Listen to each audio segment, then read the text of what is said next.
Good afternoon and welcome to Federal Realty's 2026 Investor Day. Thank you so much for joining us. We're really excited to have you here and to spend the day showcasing our company, our properties, and our team. Before we get going, I'd like to point you to the forward-looking statements and safe harbor language on the slide. Please take a moment to review that as it applies to everything you'll hear today. Here's a quick look at our agenda for the day.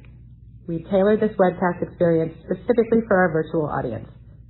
Those joining us in person are touring 3 of our properties, and we wanted to give you all a similar experience, so we put together short videos in the same order the in-person group is touring.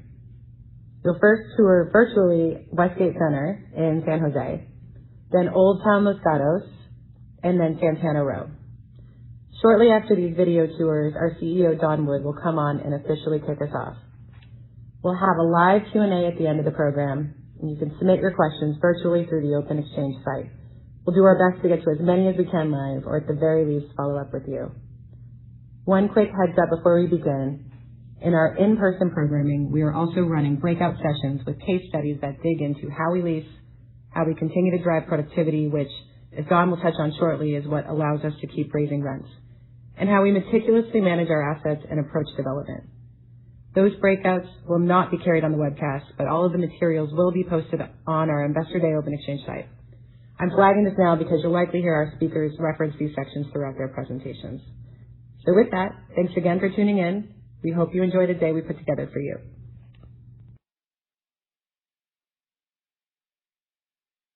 Located at the corner of Saratoga and Campbell Avenues in San Jose, Westgate Center is 650,000 square feet, anchored on all sides in one of the most supply-constrained retail corridors in the Bay Area.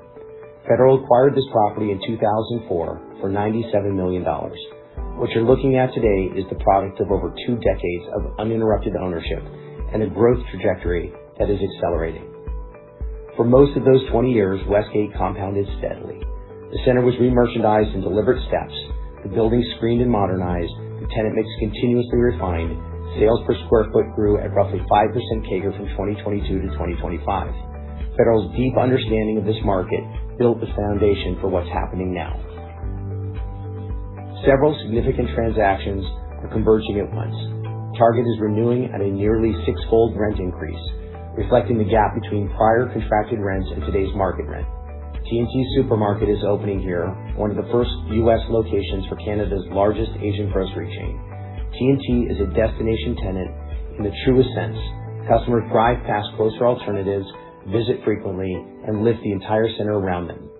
With T&T and Target, Westgate becomes one of the only dual grocer-anchored centers in the Bay Area. Meanwhile, we're planning to convert the interior mall space from food court to an anchor box, meeting leasing demand and reducing operating expenses. The result is a projected 14% NOI CAGR from 2025 to 2030. The path to approximately $17 million in NOI in 2030 reflects transactions already executed and plans already underway. This isn't a projection built on assumptions. The work is largely done. Just across Saratoga Avenue, new density, new rooftops, a stronger customer base are arriving. Within Westgate's own site, our leases will allow us to pursue residential entitlements if it makes sense. Future optionality that requires no near-term capital. Additional pad opportunities are in active negotiation, none of which is reflected in our current projections. Westgate has been a consistent performer for 20 years. What's different now is the convergence of catalysts. Anchors renewed at market, a transformative new grocer, operational simplification, and a surrounding market that continues to build around us. 20 years of ownership gave us the knowledge to make the right calls. The calls are now paying off, and there's more ahead. Old Town Center sits on University Avenue just to the east of downtown Los Gatos, one of the most affluent submarkets in Northern California, with a high-income residential base and a growing concentration of corporate presence in the surrounding area, including Netflix.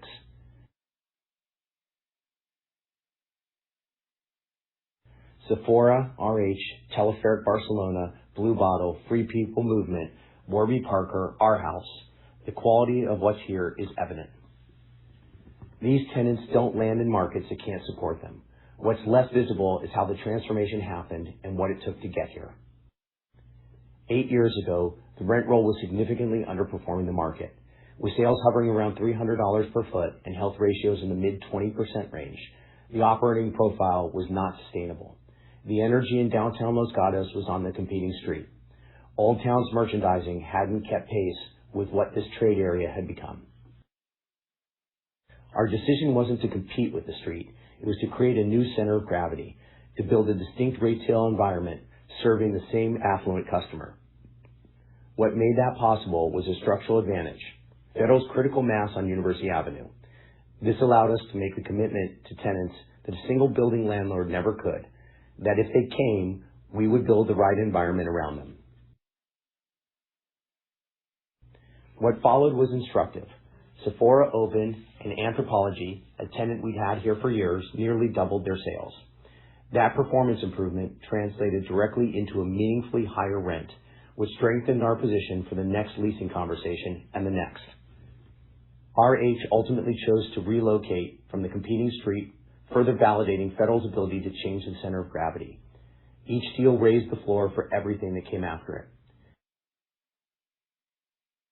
The NOI growth is expected to be approximately 14% CAGR from 2025 to 2030. The growth here is not dependent on new capital. It is embedded in the existing leases, and the market continues to move in Federal's direction. Santana Row sits at the center of one of the most dynamic markets in the world, minutes from downtown San Jose, surrounded by the headquarters of the companies that define the global technology industry.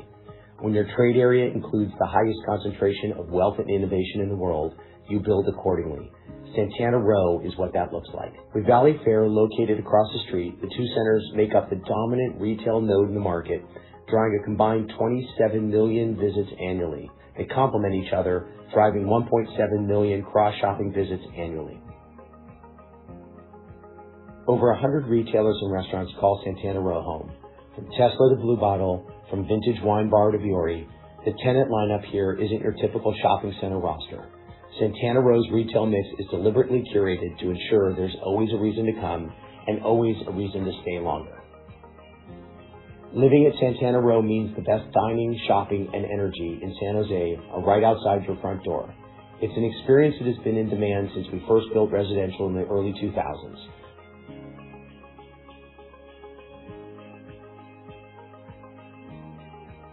Misora and Lavari, which were recently sold at a blended 4.4% buyer's cap rate, are a testament to this demand. In 2025, we broke ground on Lot 12. Located on the east side of Santana Row, the new development will have 258 new apartment units and is expected to be completed in 2028. Office space is everywhere. An office at Santana Row is something else, a place where Silicon Valley's top firms can recruit, retain, and inspire talent in a mixed-use environment no suburban office campus can replicate. What makes Santana Row impossible to replicate isn't any single use. It's the life between them.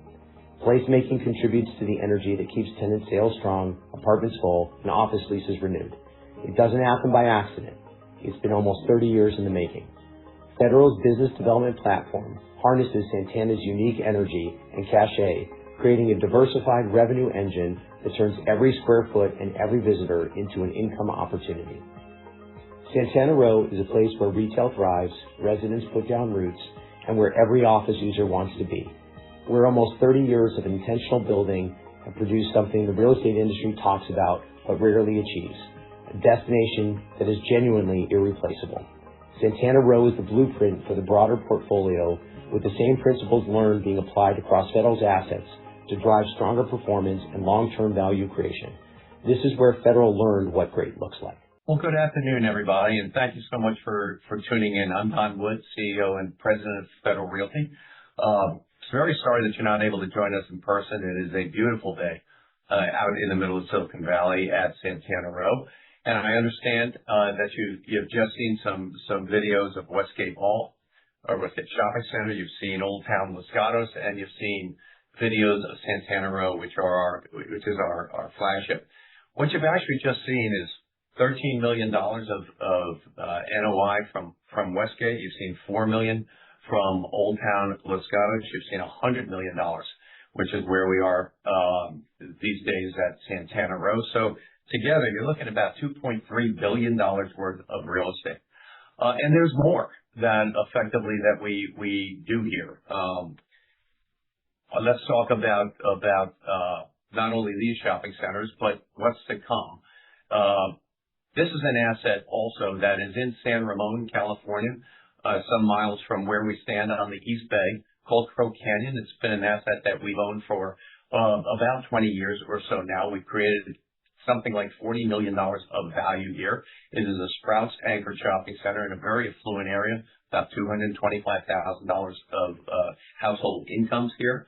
We fully leased. It's a great property that adds to what's happening here. And a lot of you have heard about our acquisitions, and one of those acquisitions is Del Monte. Del Monte in Monterey, California. Got a little video, one more video for you to see, and let me turn to that right now if I can.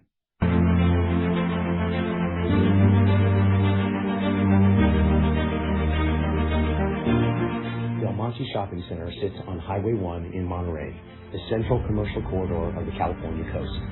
From Ventura County north to the Bay Area on Highway 1, the center is the only grocery-anchored lifestyle center of its kind. It is within 15 minutes of Carmel and Pebble Beach, broadening the customer base well beyond the local trade area. Del Monte has the kind of market position Federal looks for: dominant, supply-constrained, affluent, and underserved by high-quality retail. Along the western side of Del Monte, the quality of the tenant base is clear. The center is anchored by one of the highest volume Whole Foods in the region. Alongside it, Apple, Lululemon, Williams-Sonoma, Anthropologie, Sephora. These tenants are here because the market and the asset justified it. Over time, much of Del Monte's tenant mix lost its thread. Service and convenience concepts moved in alongside stronger lifestyle brands, filling space without reinforcing identity. Two vacant anchor boxes and a failing Rite Aid left the center telling two very different stories depending on which half you were standing in. Federal acquired the asset at 83% leased. The opportunity wasn't to rebuild, but to extend what the western half had already established. When we looked at Del Monte, our approach was to identify the first leasing moves that would most change the trajectory of the asset. It was leasing discipline in practice, deciding not just who belongs here, but which moves to make first and in what order thereafter. The early results reflect that momentum. We are currently in active negotiations to backfill a tenant that exercised its sales termination right, along with a % rent only tenant, creating meaningful mark-to-market opportunity across both locations. In parallel, we're investing in targeted common area improvements, landscaping, gathering areas, and play spaces designed around Monterey's coastal character. When the property improvements complete later this year, we'll announce the new tenants and launch a new name, Shops at Del Monte, as a coordinated signal that the center is in a new chapter. The financial picture reflects this coordination. NOI is projected to grow about 60% from our 2025 acquisition to 2030, and we expect to create about $75 million of value from the work we're doing. Our next focus is an 80,000 square foot box at the east end of the property, the most significant remaining opportunity at the center. Beyond the near-term leasing plan, the site carries the optionality for longer-term densification potential, adding another layer of future value. The first moves are executing ahead of plan. Transformation isn't yet fully visible, but the path is well established.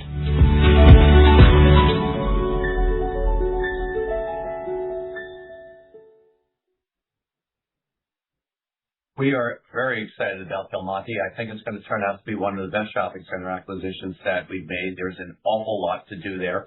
And so when you look at our Northern California portfolio, you're seeing about $2.6 billion worth of real estate in our company. And as you know, our total market cap of the company, total enterprise value of the company as valued is in the marketplace is $15 billion. I think we're worth more than that. So you're seeing a big portion of Federal Realty here today. And you'll notice, I'm sure, that everything that we're showing you is very different. So what can be the same? We're talking about grocery-anchored shopping centers, power centers, mixed-use properties, lifestyle centers with grocers, a very, very different mix of assets. So why in the world would one company who has long been format agnostic in terms of what it is that we do, why would a company benefit by having all of these things together? And so we look for a way to talk about what that is. And effectively what we're talking about is the red thread, the commonality, the thing that makes all of these the same from the standpoint of one big word, and that's productivity. These shopping centers, because we own all different types of formats, are more productive in a number of ways than they would be had we not owned all of them together. A couple of different ways. This is an interesting chart that I'm going to show you that will be coming up throughout the day and throughout this presentation. Let's talk about this for a few minutes. Certainly, these assets have higher visits per location than what they would if we didn't own them all, and we're going to put some numbers behind that later. Higher dwell times. Being able to stay longer in a shopping center is critically important to the productivity of that shopping center, and our dwell times are longer. Tenant sales, the name of the game here. And you're going to see, and we'll be able to put some meat behind that, higher tenant sales than other shopping centers. Higher rents, certainly, but not only higher rents, but higher rents because they are more productive, and therefore, with more rooms, with very comfortable occupancy cost ratios, higher rents that are able to continue to move in the coming months and years. We'll talk about that soon. Because of these properties and how they look, how they perform, how well known they are, this gives us more and better acquisition opportunities. We have the chance and the opportunity. We don't miss anything that is coming to market, on the market, or even more importantly, able to convince sellers that this is the time to sell and be part of what it is that we do, and that benefit is huge. Same thing on the development side. We're a company that also develops. We have skill sets that we've shown for many years. We've got the ability now and are putting several $100 million to work on residential assets that are infilling on our existing shopping centers. Because there is no cost of incremental land and higher rents, these things can work, and in a period of time that's very difficult to develop. Again, you'll hear about that later on. All of this wouldn't matter if it didn't result in stronger growth for the company and for the assets. You'll be hearing about that. That is a key tenet to what's going on. So in a way, this slide that is up in front of you now is the red thread for the rest of the presentation that you'll hear today. We'll be coming back to it and adding some meat to each of those pieces. This group was not at dinner last night. We had a live dinner last night at Old Town Los Gatos, where approximately 65 investors and sell-siders were there with us. And one of the questions I asked as we sat and thought about it there today was, if we had not built Santana Row, if we did not go through what we've gone through over the last 20 plus years, would Old Town Los Gatos be as good? Or would it not? Effectively, would our rents be lower? Would it feel different? Would there be a different tenant basis? And almost to a man, it was obvious that because we've done Santana Row, that the beneficiary of that are the rest of our properties, in this particular case, Old Town Los Gatos.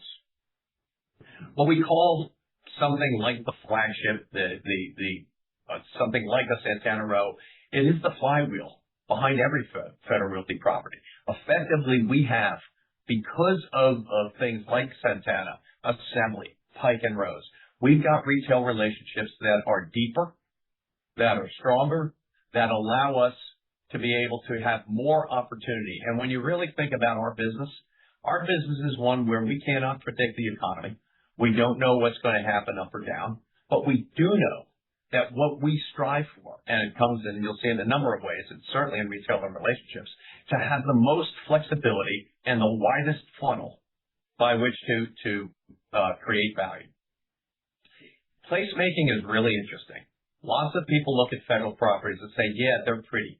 Isn't that great that they're pretty? They know how to placemake. It is so much more. That is such a disservice to what effectively happens with placemaking. What we do is economic placemaking. And that is not just spending money for the sake of making something pretty. It is smart investment, whether you're talking about landscaping, whether you're talking about construction, whether you're talking about layout, that can be done in an efficient way that adds to the property's value without adding to the cost. We've gotten really good at this. Got a few examples that you'll hear throughout the day in terms of how that works, but economic placemaking not just placemaking. There's something to brand equity, and there's no question about it that when you say Federal Realty and you say Santana Row or Assembly Row or Pike and Rose, that it transforms or through those properties, goes through those properties to our other 105 or so shopping centers. That brand equity is a critical advantage of what it is that we get by having a flagship like this one. And certainly in a world where everybody wants to be extremely narrow in what has happened, we don't go that way. We've got the non-retail advantage. It's important in real estate, we believe, to have many arrows in the quiver. We've become very accomplished residential builders, office builders, hotel people. And so when you look at the ability to do those things, that's able to be transformed not just from Santana Row, but through the rest of our properties as exemplified by several $100 million of residential development that we'll be talking about later in the day. It's the flagship effect, and it's real. I've got one other big point before I get off that I want to make sure you guys have. Why are we doing this Investor Day now? The middle of May of 2026, why now? And I can tell you, this is an important question because it's a really important period of time. It seems to us that there are numerous important factors that seem to be coming together at this point in time that suggests that we are ready for a run of several years of outsized growth.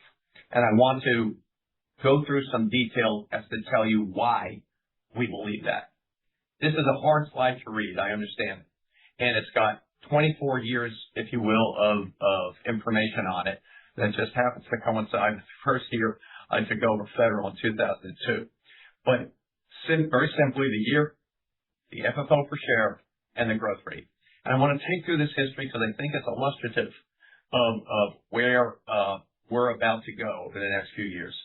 Certainly, in the original period of time that the team took over, it was really about eliminating dilutive things, not doing dilutive things, focusing on the core, running the core better, new management team, and that resulted in a 7% plus FFO growth rate for a period of 5 years, right up to the GFC. This was a critically important period of time. It frankly sounds a lot like what some of the other companies are doing these days, making themselves better companies, better operations, not doing the things that diluted them in the past. Really important period of time for us when that was the key part of the business plan. Ironically, in GFC, the Great Financial Crisis, ironically, our reputation was solidified, got stronger, and value reflected it. What happened during that period of time is we had set up, before the GFC, a much stronger balance sheet. We effectively used that period of time not to stop planning for developments, and accordingly, as the GFC impacts subsided, we were looking at the next very strong period of returns for federal, 2012 through 2016. We were hitting on all cylinders. Again, better than 7% annual growth over that period of time. Again, with a development component, a redevelopment component, a very strong core, and some acquisitions. A really strong period to understand what the capability of the portfolio is. As now we get a little bit more recent, most people remember those years of 2017 up through the global pandemic. And that was retail Armageddon. That's the period of time when nobody was going to need a shopping center. Everything was going to be delivered to your door in a brown box. And I like to call that purgatory. We bounced along. It was 3-4% growth during that period of time. And we'll never know. But my conjecture here is that were it not for the global pandemic, we would have been entering another period of dramatic growth, stronger outperformance during that 2020, 2021 period of time. Obviously, the global pandemic and its aftermath hurt us. And for the first time, hurt Federal Realty more than it hurt competitors for two big reasons. Reason number one was clear. We are basically in the blue states on the coasts. COVID was treated very differently there. Those markets closed down stores, did not allow shopping, had COVID impacts that lasted far longer than others. So we couldn't do much about that. And the second is well documented. We had over $1 billion or so of development underway that hit exactly on March 15, 2020 in the case of Santana West, at least that was supposed to be signed. And that has taken us years to build out, to grow out of. Here's the news. All of that's gone. So as I sit here, and I'll give you a few reasons why, it's very hard for me to not see the tailwinds that effectively should last over the next 5 years, some period like that, similar to the former two that worked out that way of outsized growth.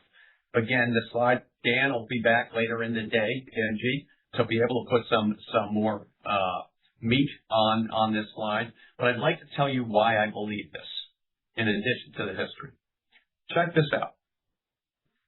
Letting the core shine, that 2004 to 2008 period of time, 7.4% annual growth over that period of time, 180% return to federal, 177 basis points better than the S&P, 161 better than the RMC. That's what happened in 04 to 08. In 12 to 16, the hitting on all cylinders period of time, 7.2% annual FFO growth over that period of time, 115% return for federal, 37 basis points better than S&P, 85 basis points better than RMC. I ask you, where do you think we're going? This is what we've started. With the end of the dilutive effects, with what we started talking about middle of last year, we've been talking about we'll do over 6% growth this year. Very much expect to do that. And a great market reaction to that so far. Important stuff.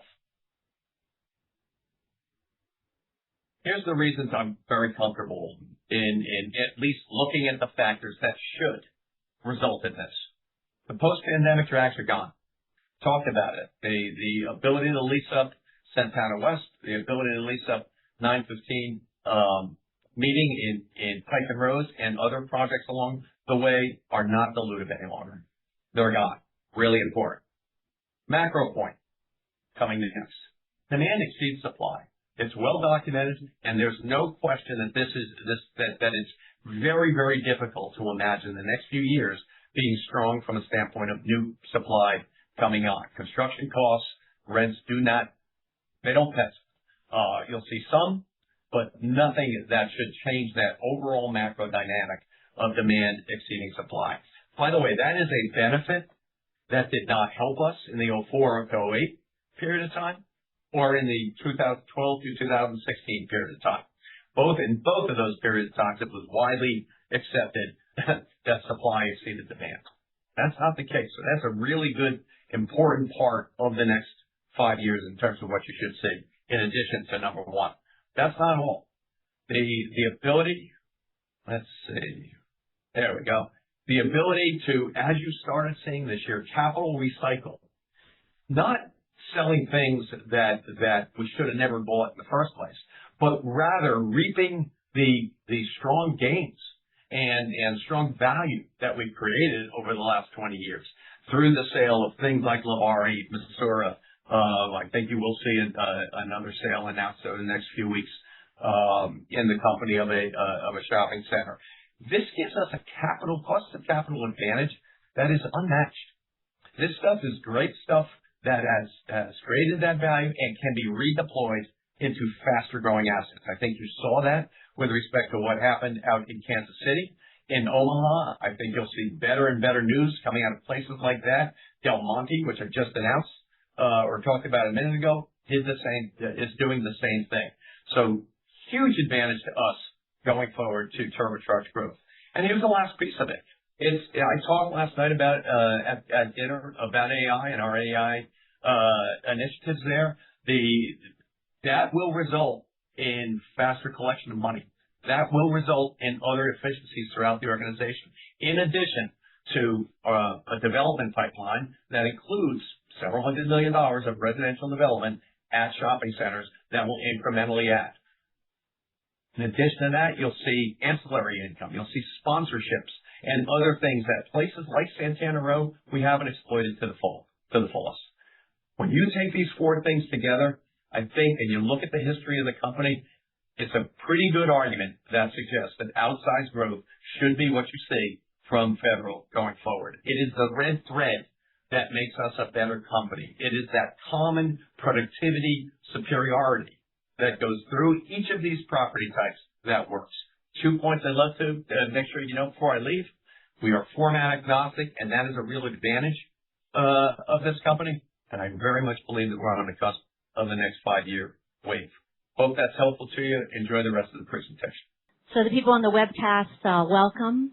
And for those of you here in person with us today, hopefully you enjoyed the great breakout sessions that we just had, whether you were talking to Mark and Carrie and looking at that ginormous trophy for the Philadelphia region and hearing about how we approach development and handle densification, or whether you had the retailers that I listened to a couple of those conversations, really good with Stu and our retailers. And then lastly, Vanessa and Liz and Michael talking about what really drives revenue, how we approach it, and how our different property types help with that. So we're going to zoom out, Stu and I, for a little bit and talk about just the different levers that we have to grow revenue across the company.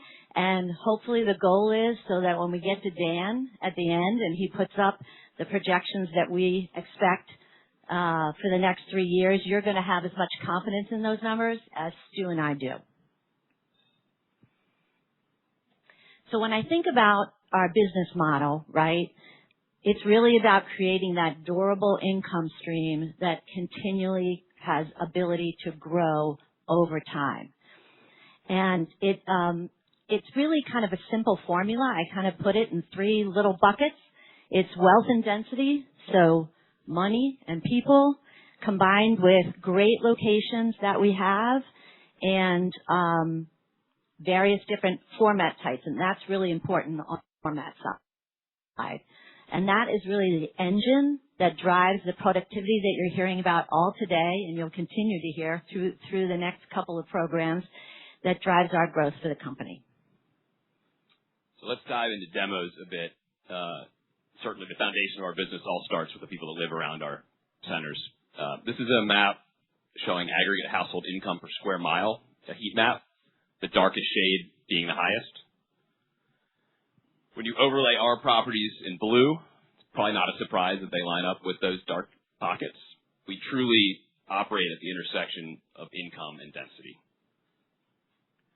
So a lot of discussion last night, today, in all the panels about the K-shaped economy. We wanted to focus on the top of that K, so those households earning $200K and above. If you look within 3 miles of our centers, we have twice as many of those homes as our peer set.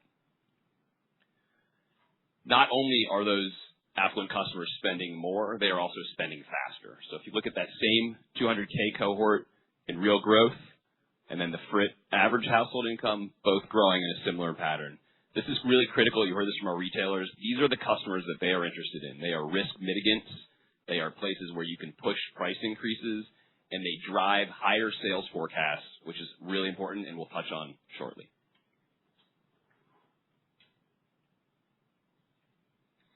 So I think we've skipped a, oh, here we are. Sorry.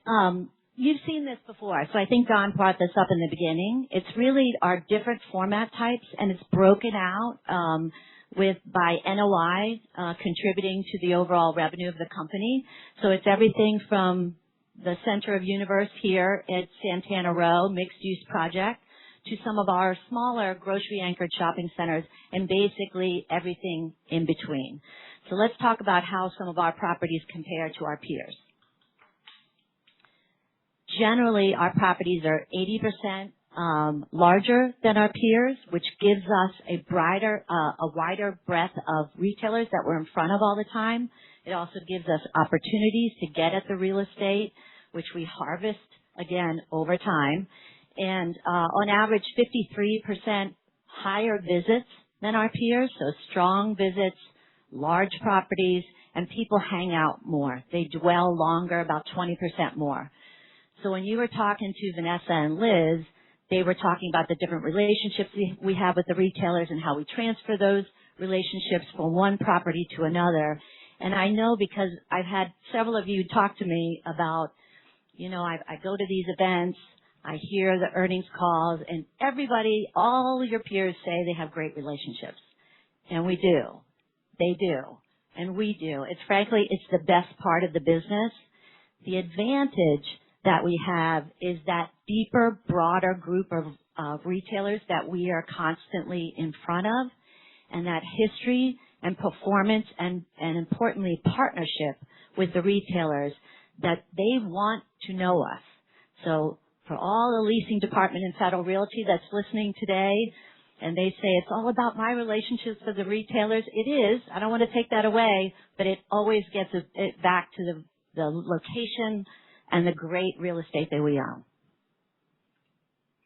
So we talked a lot about Placer AI and visits, and I've heard in several of your groups, visits translates to higher sales, visits and dwell time. So let's take a look at some Placer AI data that tracks some of our retailers and how those number of visits on average compare to our peer set. So Chipotle, everybody likes Chipotle. They're in everywhere. 23% higher visits in a Federal Realty property than on average in our peer set. J.Crew, we heard from James earlier today, and J.Crew, and they're different formats because they have Madewell, J.Crew, J.Crew Factory. Their properties, 67% higher traffic in our shopping centers than our peers. Trader Joe's, it's a cult following. They do very well in our centers, frankly everywhere. 12% higher. And lastly, our Sephora's are off the charts in terms of production. 77% higher visits in our centers than others. All right, so we've got these great demos. We've got bigger centers with bigger dwell times, more traffic. Why does this matter? It matters because higher sales forecasts equal higher rent. So humor me, I know this is an oversimplified chart, but just quickly, speculative 2,500 square foot tenant on the left column, let's assume that's their average volume at $1.25 million. If we can get them to underwrite, they're going to do 20% higher sales with us at neutral occupancy cost. They're dropping $87K to the bottom line for other fixed costs and ultimately profit. So we get 20% higher rent. It's great, but it can be a lot better. What if we double the rent? Take that $25 rent to $50. Now we're at an 8% occupancy cost versus a 5. It's got to be worse for the tenant, right? No. They're still making 37 more K in this, dropping the bottom line. I think you heard it. I promise I didn't plant those earlier. Retailers approve deals based on ROI, not occupancy cost. And the things that are driving those sale forecasts are demos, traffic, and the sales of the other tenants in the shopping center. So let's touch on some different ways that we have to grow. Click. So we've always had, I love this there's two more categories that I love the most. Strategically investing in our properties that we own is a great way to grow revenue. These are typically smaller investments. They're somewhere between $3 and $15 million. They drive occupancy, they drive sales, so they drive rent. And I've heard this come up in a couple different areas. It's not just about making that center pretty. It is a proactive, strategic investment that's often triggered by maybe there's a shift in the anchor. Maybe there's a shift that we want in merchandising. Maybe there's some type of functionality between ingress and egress that's not working. Or maybe the common areas are not up to par with what the consumer wants. And frankly, they're not producing enough for what the retailers want oftentimes in order to, whether it's additional sales or additional seating. So the results are and we have 19 of these this is where the results came from on the average. So For example, that incremental investment that we've made, we're earning a 10% on average on that investment. Our rent rollover from our shopping centers that we invested in right then to our set that we had not invested in, that rollover is 17% better. Higher occupancy, of course, 280 basis points. And when you look at the growth trajectory of the shopping centers that we invest in, it's 300 basis points more than what it was prior. Another lever, raw material. So when we can find undermanaged centers that have the same core features we've talked about, the demos, the dominance of size, the existing traffic, we can supercharge their growth. These are an example of 4. These combined projected 5-year CAGR of 7%, Grossmont 10%, Del Monte 9.5%, Village Point and Omaha 4.6%, Annapolis Town Center 5.3%. So looking at the 9 assets that we've acquired over the last several years, they equate to $1.7 billion in investment, 6% NOI growth projected through 2030, and an 8 to 10% IRR. This is the second bucket that I'm really excited about. We've had a really solid traditional, what I would call traditional specialty leasing department and team. And they've done a great job. You might think of it as ancillary revenue, and that's leasing temporary space that we have in line. It might be some sporadic EV charging. It might be storage.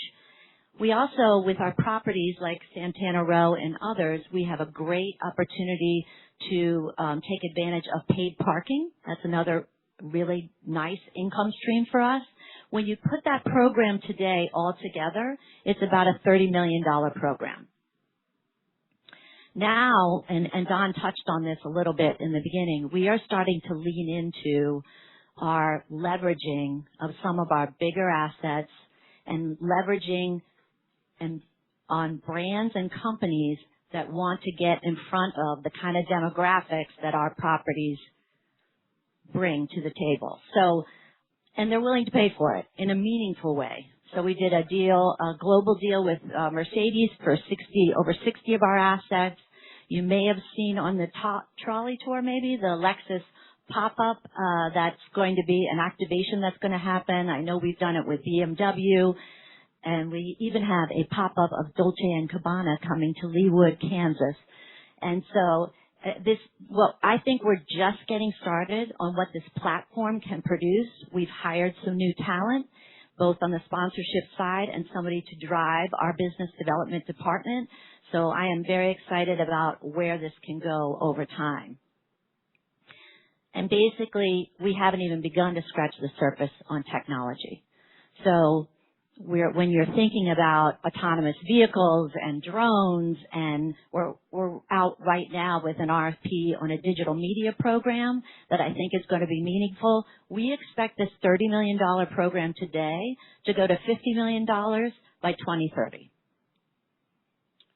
So in closing, when you have the best real estate with the highest retailer productivity, it gives you multiple sources of growth, and that compounds for decades. So we get to fill in the first 4 buckets of the thread. Higher visits equates to 3.9 million on average. Higher dwell times of 44 minutes on average. Those produced higher tenant sales since 2019, growing at 5% a year. And yes, higher rents. Thank you. Thank you, everybody.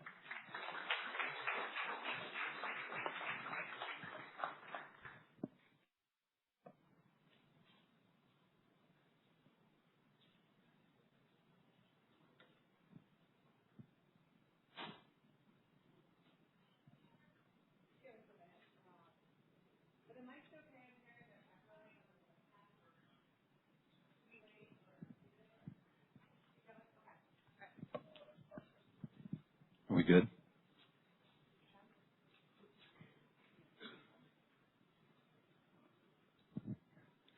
Mics are good, Joe? Perfect. Afternoon. I'm Jan Sweetenham, Chief Investment Officer of Federal, for those who I haven't met yet. I'm joined up here on the stage with Bob Franz, our Vice President of Acquisitions, who does transactions for us here on the West and in the middle of the country.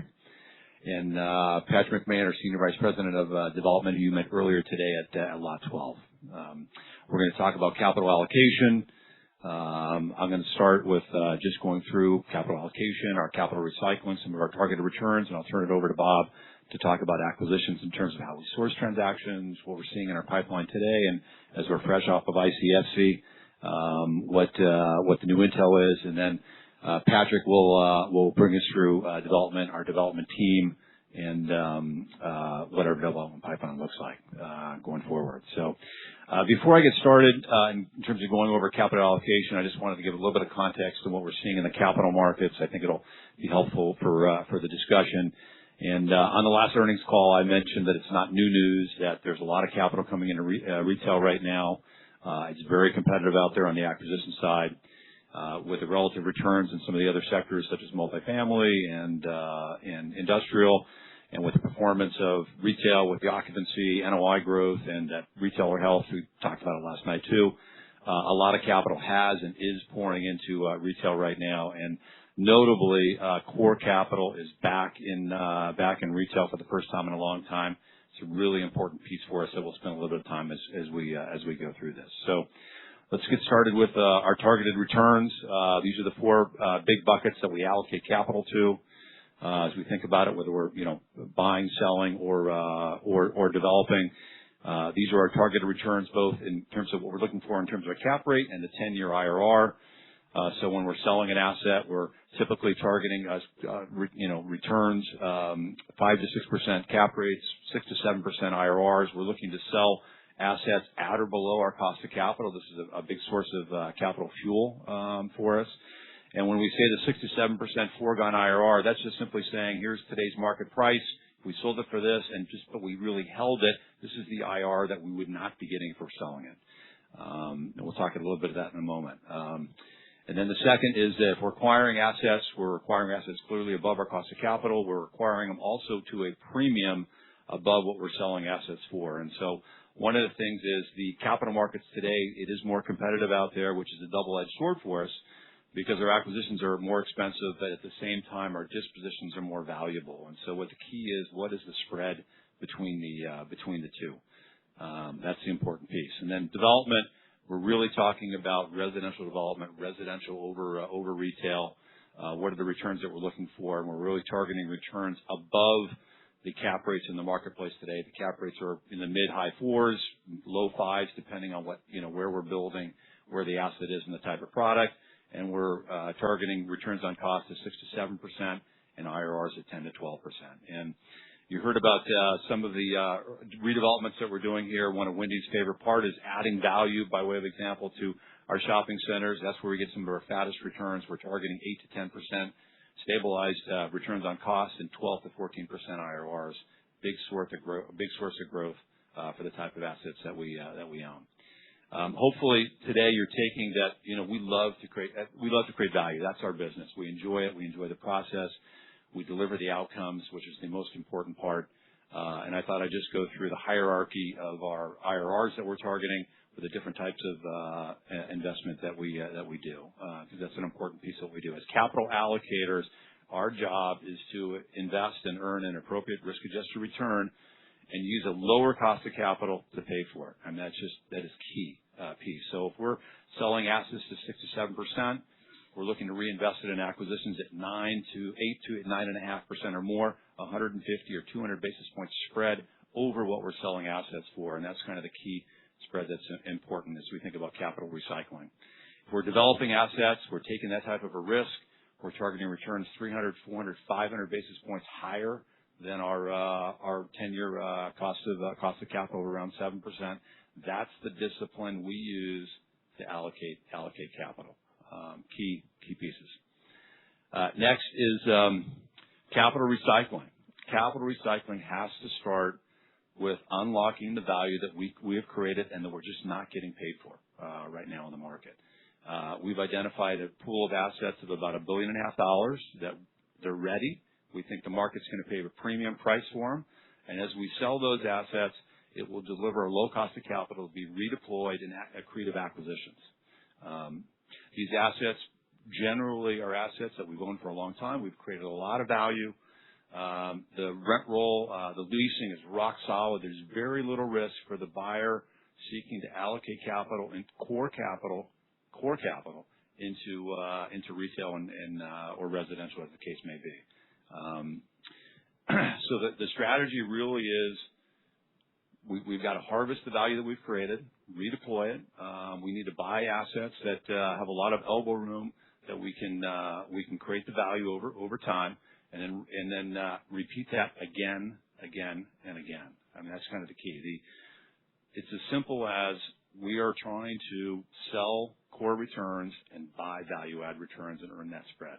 And we have the type of assets that both the market wants today as they're acquiring the assets, and as we are looking at assets in the marketplace, there's assets out there for us to acquire to create value to. All right, so on the acquisition side, as you know, we don't give guidance in terms of how much acquisitions we can do. The chart over here really gives an example as to why we can't do that. The market is just too lumpy. You just don't know when it's going to be open and when it's going to be closed. Coming out of COVID, the market opened up and there's a lot of volume in 21 and 22, and then the interest rates go up, the market goes into a freeze, the thaw starts in 24, 25, the market reopens again, a lot of product comes to the marketplace, but it's too lumpy. We can't predict what we're going to acquire, and we're just not going to buy anything to fill it in. Really, we want what we want, and we just have to be patient about it.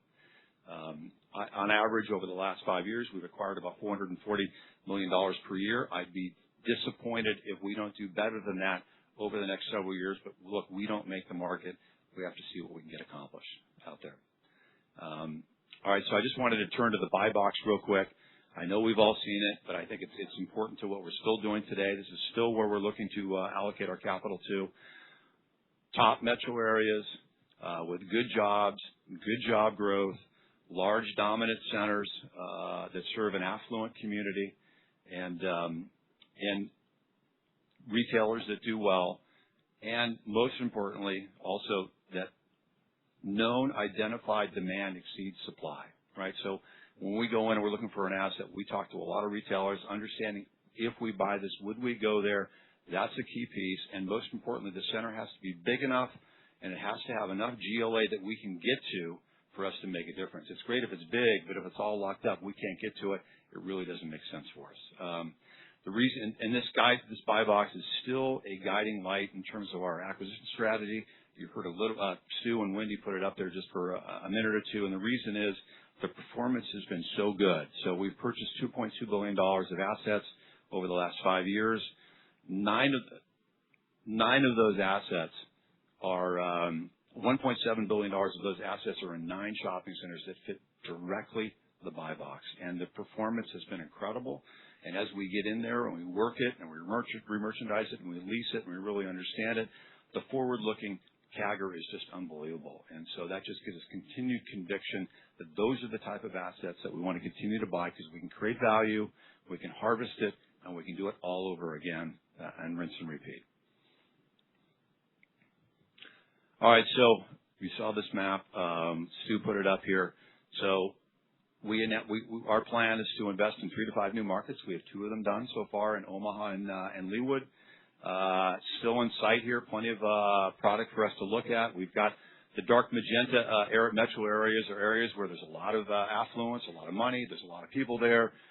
There are a lot of cities for us to look at that have the type of centers that we're pursuing. So I assure you, the plan is still in sight. We're plenty of places to mine, and hopefully more to talk about from that standpoint in the future. So let me turn it over to Bob just to talk about acquisitions and what we're seeing. Thanks, John. So how do we source these acquisitions, right? We talked about retail's competitive. Again, there's a lot of capital chasing it. Number one, we know real estate. We drive these markets. We drive these trade areas. We drive the neighborhoods. We want to understand the customer. We want to understand the consumer. We just spend a lot of time there. It's funny, Don, he came to Phoenix on Sunday before ICSC, and as always, I go pick up Don, and I told him, hey, we're going to go drive shopping centers today so we can look at opportunities that are out there. I want to show you what we're looking at, what we're thinking about, et cetera. Number two, existing broker relationships, both locally and the capital markets. We spend years building these relationships with these brokers, get to know them, understanding what's happening in the markets on a leasing front, on a capital markets front, knowing what opportunities are out there, knowing what opportunities are going to come. We do not miss deals kind of between those two things. Third is owner relationships. In existing markets that we're in and the new markets that we've been talking about, given all this work that we've done, boots on the ground, knowing shopping centers, we know exactly what we want to buy. So we spend time trying to get to know these owners, build relationships, educate them about Federal, who we are, what we do, why we'd be a good steward of the asset, et cetera. So all important. And then maybe mostly important, tenant relationships. We've talked about it a little bit today.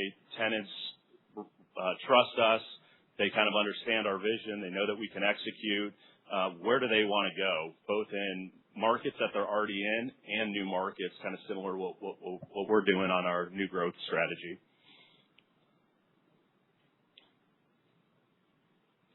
So active pipeline, this is before ICSC even. We've got $1.4 billion in our current pipeline that we're currently working on that fits our buy box that Jan just laid out. 30% of these are off market. We use kind of proprietary sourcing to mine these opportunities, which typically has less pricing pressure. We have the unique ability to structure deals. And then some owners, private or families, they want to pick the next steward of their asset that maybe their family has owned forever. So again, kind of educating who Federal is gives us a unique advantage to have those conversations in these off-market opportunities. 70% of this dollar amount are being marketed right now. They do fit our buy box. We look to selectively bid deals that are going to have a much thinner buyer pool, though. Not because the real estate's not good or anything like that. We like larger deals that are more complex. They're operationally or more leasing intensive, and we think that that gives us a competitive advantage where we can create real value using our platform and our expertise on all the items that you've heard about today, whether that's leasing, development, remerchandising, redevelopment, et cetera. So we really like to get into those types of assets and create real value at the property level. Of that whole spectrum, 54% of those are in new markets, which would include Kansas City and Omaha. Now that we're there, we do think that we can add additional assets in those markets. And then 46% of the $1.4 billion is in existing markets that we're already in. And then just to kind of round out how we think about this, there is more competitive capital chasing retail today. A lot of that's core grocery anchored, right? So how do we differentiate ourselves? We want to focus on the more operationally and leasing intensive assets that are not only less competitive, but gives us the biggest opportunity to create real value at the properties. We have conviction in those assets. We have conviction in our buy box, and we believe that we can execute and deliver outsized accretive returns on all those assets. And then lastly, obviously, there's the pipeline that we currently have. There's a strong pipeline. Meeting with ICSC, we believe that there's more to come, and hopefully we can prune some of this in the second half of the year. Great. Thanks a lot, Bob. Jan? David?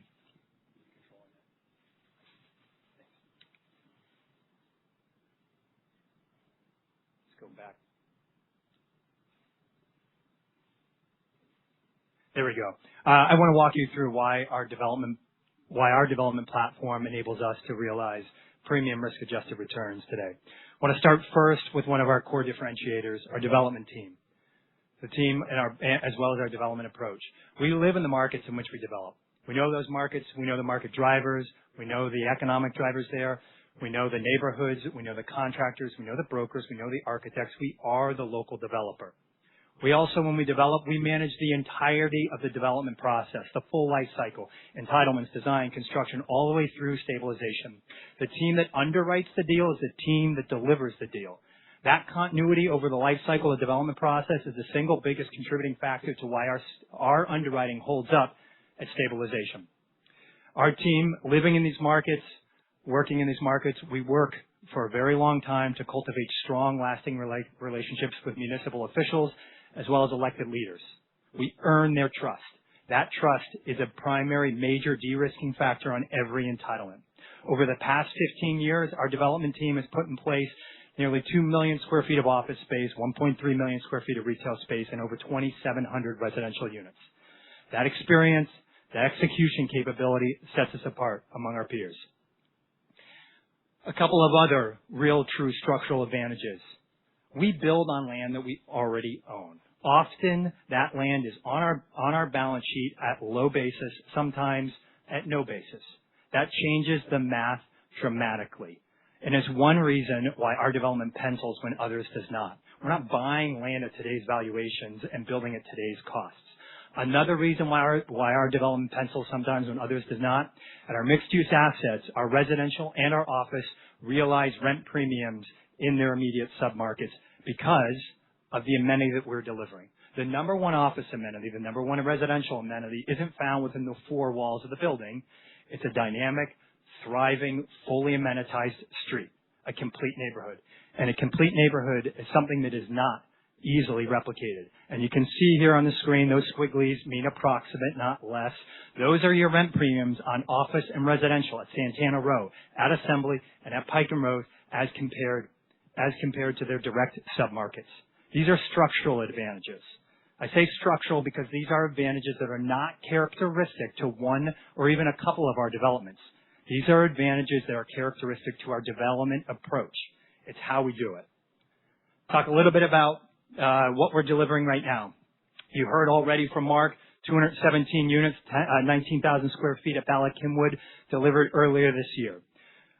Just up the street in Hoboken, New Jersey, we've got 45 units over 10,000 square feet of retail space under construction right along Washington Street. It's a couple of blocks from the Hoboken Ferry. That'll deliver early next year. You passed Lot 12 this morning, 258 residential units. That too will deliver later in 2027. And finally, earlier this year, we broke ground on Willow Grove. 261 units, 52,000 square feet at Willow Grove Shopping Center in Willow Grove, Pennsylvania. That's going to deliver in 28. We're showing you this slide not just because we want to show you what we're doing right now. This slide also gives you a glimpse into our disciplined execution strategy. Our target cadence is 1 to 2 deliveries per year. That's in addition to our shopping center redevelopment as well, in parallel to that. That's not a swing for the fences development approach. Our pipeline is large enough to matter, but small enough to never put the company at risk. And even in a stress scenario, our pipeline exposure is contained relative to our market cap. If we've got half a billion, I missed a zero there. If we've got $500 million at work right now, we do. Against our market cap, that's approximate 3%. No single project is going to move our balance sheet. What you're also looking at on this slide is the pipeline that we're currently working on. We've got over 2,400 residential units entitled, and our development team right now is working on entitling another 4,000. That's what we're doing for our near-term growth. I want to talk a little bit about unlocking long-term growth in the next couple of years, 5 years, 10 years. I'll give you a couple of examples. First, Grossmont Center. We've got 866,000 square feet in East County, San Diego on 64 acres. It's 95% leased. It's irreplaceable real estate. Irreplaceable real estate that had been underinvested in for decades when we bought it back in 2021. We've got a multi-phase approach underway right now with the first phase to position this asset for the next cycle. As I said, phase one's already underway. It's an $18 million physical reconfiguration of the north side of the site. Phase two will set up a long-term pad lease deal. Phase three is going to set up a ground lease deal to replace the Macy's with an anchor that we're very excited about. And phase four will undertake retail construction on the south side of the site. That'll set this asset up not only for the next cycle, but we're going to realize near-term growth. As Stu just showed you, we're projecting a 10% CAGR over the next 5 years, 25 to 2030 at this asset. Here at Santana Row, Don already hit Santana West today on the trolley tour, so I'm not going to go long on this. However, I think he made the point very passionately and very well. We've got 375,000 square feet sitting on that parking lot where your trolley pulled in. It's fully entitled. Does it make sense right now? No. However, for the very first time in a very long time, there are several large build-to-suit tenants in the marketplace. As I said, that's a trend that we haven't seen in a very long time. There are precious few large build-to-suit opportunities in all of Silicon Valley. And of those opportunities, only one is connected to a place like Santana Row, and it's here. Finally, at Assembly, next to our 3.5 million square feet at Assembly Row is the asset that got us to Somerville in the first place. We've got a 331,000 square foot dominant regional power center that's fully leased on 12 acres. We just spent the past 2 years master planning those 12 acres with the city of Somerville as well as the surrounding community in preparation for a formalized zoning process that will commence this summer. That zoning process is intended to up-zone this property so that ultimately in the future we can realize redevelopment there of upwards of 3.5 to even 4 million square feet. And that's it.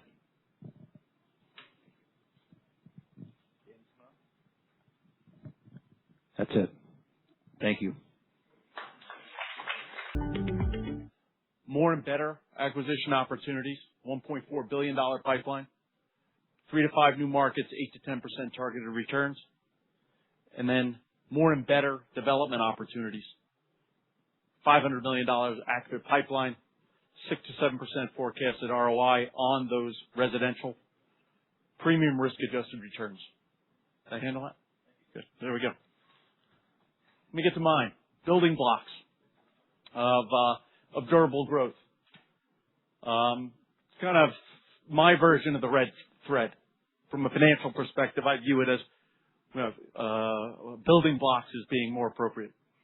What I'm trying to do in the next 20 minutes is, it may go 25, I apologize, is to give you kind of a framework to how to think about growth and our growth model kind of going forward.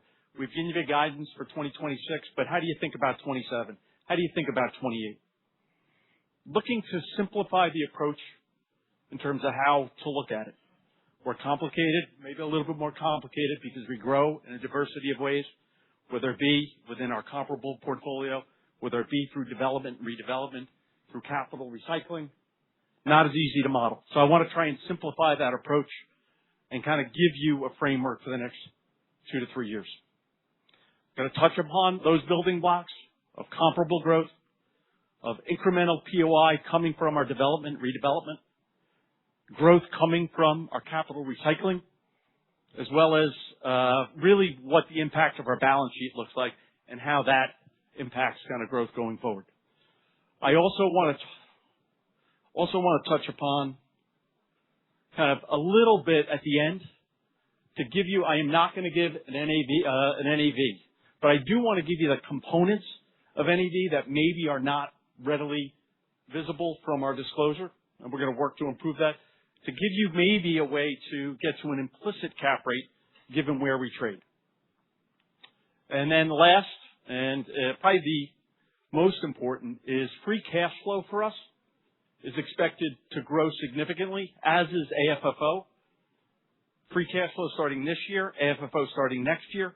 Going to touch upon that because I know that's an important lever that I think is certainly something that I think is a differentiator for us going forward. Here, this is the growth algorithm, and what are the primary drivers? I just touched upon it. Comparable growth, incremental redevelopment POI, capital recycling, financing impacts, and then other, which G&A probably is one item that can move from year to year. And I want to put it in the context of 2026's guidance.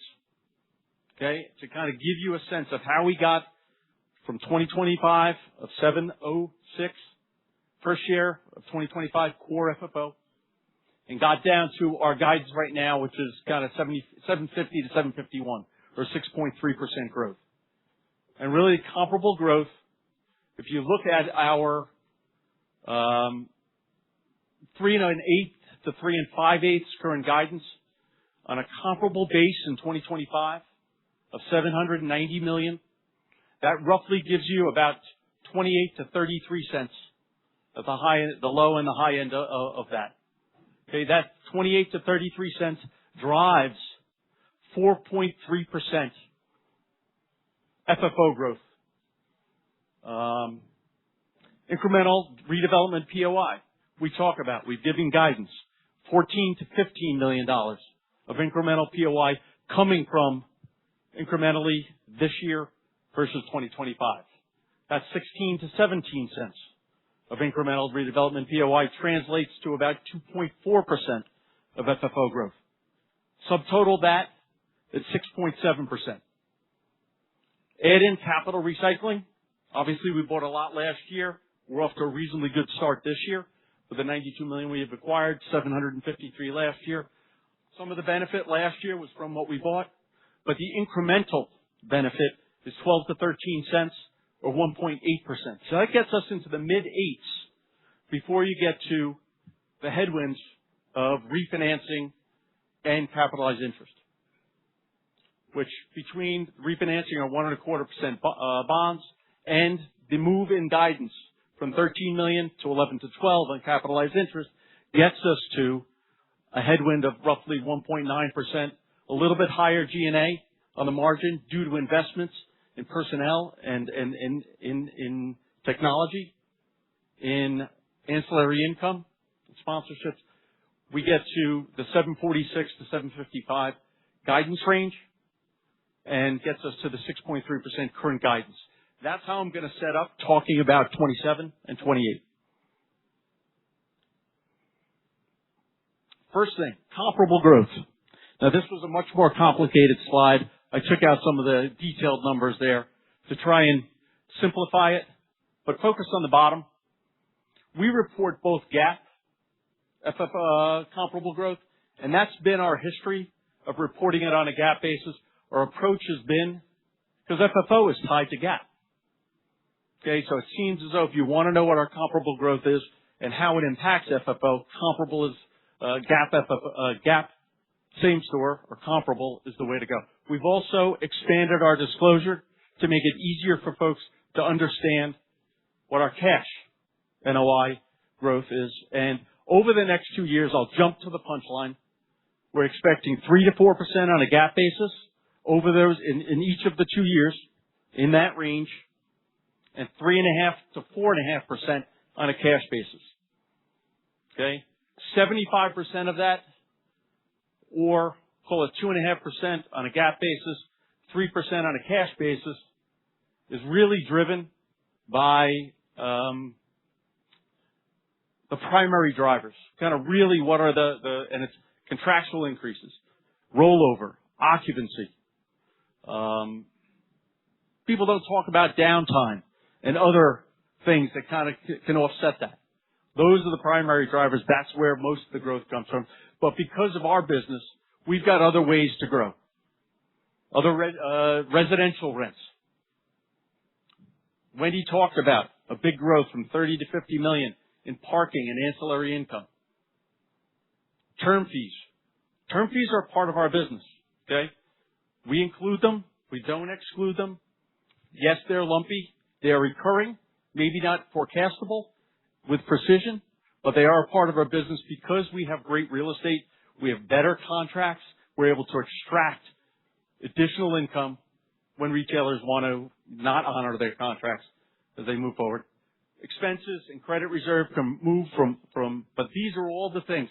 That's what makes it a little bit difficult for folks to maybe model comparable growth.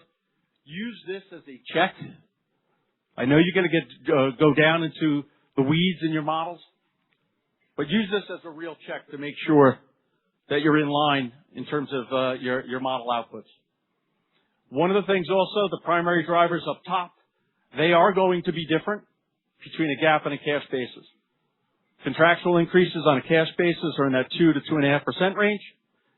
On a GAAP basis, we'll only really see that growth on our cash basis tenants. Because on a GAAP basis, rollover is where we catch the majority of our GAAP increases in rollover.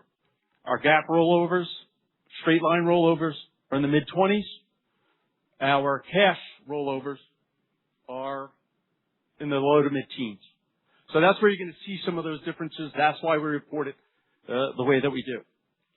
So with those numbers at the bottom, cash of 3.5% to 4.5%, comparable growth of 3 to 4 on a GAAP basis, with operating leverage, or G&A, and interest expense, or financial leverage, translates to about 4 to 5% of FFO growth coming from the comparable pool, 27 and 28. If you look at in 26, we have 3 and 5/8, translated to 4.3%. So you see kind of how that operating leverage works. Now let's focus on, this is a busy slide, and I apologize, but I wanted to combine a couple of concepts. What we have is kind of the top of the page looks a lot like page 16, our development schedule, in our 8K, where we disclose a lot of the detail of kind of the returns we're going to get, the projected costs, and so forth. We also, and the bottom of the page kind of heightens, or is focused primarily on the bottom of page 27, our guidance page, in terms of how much incremental POI will come online from the development pipeline. Okay? We've also added in, trying not to bog you down with too much detail, but there's a Gantt chart in there that shows how much on a go-forward basis, or just in what years you'll see some contributions from the individual projects, which include Huntington, which is done, but was not done in 2025, 1 Santana West, 915 Meeting, you see them all there. And then what's in process and not contributing yet is Bala, Hoboken, and the other projects that we talked about. So you see on the bottom, in years 27 and 28, you see about $10 million, roughly, of incremental POI coming online. That's a roughly 11 to 12 cents of incremental FFO, or 1.5% at the midpoint. So call it 1.25 to 1.75. That brings the 4 to 5, plus roughly 150 basis points of incremental FFO growth coming from from development. We're at 5.25, roughly 5 to 7. 5.25 to 6.75, more precisely, based upon these building blocks. Okay? And that's 5 to 7 before we even get into capital recycling. Now let me start with capital recycling. Here we've got, I think, a similar slide, so I think I won't spend too much time on the detail, but $1.5 billion, 3 different buckets: mature, low-risk retail, peripheral residential, as well as strategic and other, or non-strategic and other, probably lower quality assets in our portfolio that we probably shouldn't own kind of over the longer term. This $1.5 billion is a huge, huge advantage for Federal Realty. Jan highlighted it previously. The details, 5.5 to 6% is what we've been achieving. Sub 7% blended unlevered IRR range. Now that $1.5 billion is not going to be done all in 1 year. It's really, probably a 3 to 4 year source of capital based upon the $400 to $450 million that we do on an average basis. I think that the biggest, if you look here, the key considerations that we'll be focusing on, timing will be dictated by acquisition velocity. Okay? We really like to match up acquisitions with dispositions.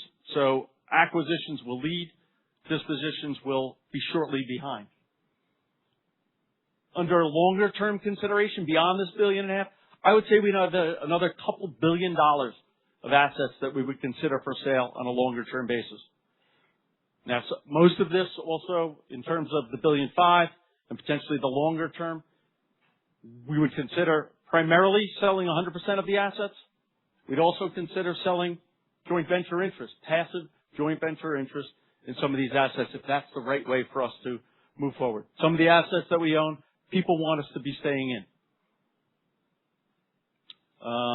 The last thing, tax planning is paramount. We've created a huge, huge amount of value over time with a lot of the assets we have. A lot of times, a lot of these assets that are here are assets where it's just now time for us to harvest. We've done as much as we can do. They're still really good assets, but they don't show the growth profile relative to what we think we can redeploy into new acquisitions. So I think people talk about acquisitions. We've got it in scale, and I think we've demonstrated over the course of the last certainly 18 months, but even beyond that. Here's a kind of a detailed slide. We've averaged, it's really a sensitivity table that gives you a sense of, from this capital recycling, how can you model or how can you kind of give an approach to with respect to how much acquisition and what is the initial yield spread between what we're buying and what we're selling. And the spread is, what is the foregone yield on the dispositions, and how much higher is the initial GAAP yield on the acquisitions. The last 18 months, over $800 million of acquisitions were acquired in initial GAAP yields in the low to mid sevens, and the foregone yield on our over $500 million of dispositions are in the low to mid fives, so 200 basis points. Here, we've set it up at 150 to 200 basis points conservatively. Okay? 150 is roughly our low end of the range over the last 5 years, 2023. High end last year, 750. That midpoint in kind of the 350 to 550 range kind of gives you a nice range. 80 basis points to 170 basis points. Let's tighten that in. 1 to 1.5%. Or 1.25%. That gives these three buckets, these three building blocks of comparable development and capital recycling, gets us to 6.25% to 8.25% FFO growth from those buckets. This brings me to the balance sheet. Now I'm going to take a little commercial before I get into kind of maybe what the headwind might be. Let me talk about the strength of our balance sheet. $15 billion public, it's actually higher today, but $15 billion enterprise value, $5 billion debt portfolio, high BBB rated, BBB plus from S&P, stable, Baa1 from Moody's. Metrics are improving. We are forecasted over the course of the next 2 years to head from the mid fives down to the low fives on a net debt to EBITDA, increase above 4 times on a net debt on a fixed charge coverage, as well as unencumbered EBITDA will continue to grow as we pay off mortgage debt over the course of the next couple of years and replace it in our unencumbered pool. The biggest thing to focus on here is in the red in the lower right corner. What is the interest rate on our maturing debt? We've got $50 million for the remainder of the year at about over 6%. Next year is a big year. Blended rate there is 4. $350 million in 2028. The blended rate on all of that debt is about 4.5%. I would say that a composite today of where we could achieve 5, 7, 10-year debt, maybe substitute in a convert on the 5-year level, probably brings us inside of 5, high 4s. So there will be, in terms of refinancing over the course of the years, probably a little bit of headwind there. Add in some modest drag in terms of capitalized interest. Don't know exactly what that will be, but our forecast with regards to the range of headwind is probably 75 basis points to 125 basis points of headwind, which brings our FFO growth range. Now it's a wide range, 5 to 7.5, by just looking to build up with these 4 major building blocks with regards to what contributes to FFO. I would say that that's not necessarily guidance. It's not guidance. It's a framework for what is the algorithm in terms of these building blocks and how much can you guys get around in terms of, I think it's a good range. I think guidance would probably be tightened in Maybe it's 5.25 to 7.25. Maybe it's 5.5 to 7, so forth. But that's a range of what we potentially could achieve given kind of the business and how we sit today. Remember, as Jan said, we do not include speculative acquisitions in our guidance. So when we do give guidance, it will be in and around this range in 27 and 28 when we give it in February. So I am not giving guidance until February of 2027 and not giving guidance on 28 until February of 28. So let's be clear. But guidance probably will be a little towards the lower end of where because it won't include those speculative acquisitions. And we'll increase guidance as we make those acquisitions or dispositions, because we do that accretively.